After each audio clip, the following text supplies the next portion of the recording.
प्रिय बंधू भगिनींनो, असे म्हणतात की प्रत्येक यशस्वी पुरुषांच्या यशात स्त्रीचा सिंहाचा वाटा असतो. छत्रपती शिवाजी महाराजांच्या यशाच्या मागे जिजाऊचा वाटा होता, तर ज्योतिराव फुले यांच्या यशस्वी जीवन कार्यामागे सावित्रीचा सिंहाचा वाटा होता.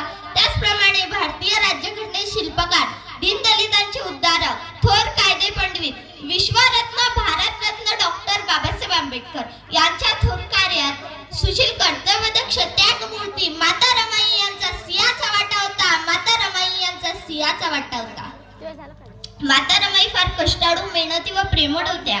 आपल्या सर्व आशा अपेक्षांचा त्याग करून लाखो दलितांना स्वाभिमानाची शिकवण देणाऱ्या माता रमाई यांचा जन्म 7 फेब्रुवारी 1898 ला वणंदे या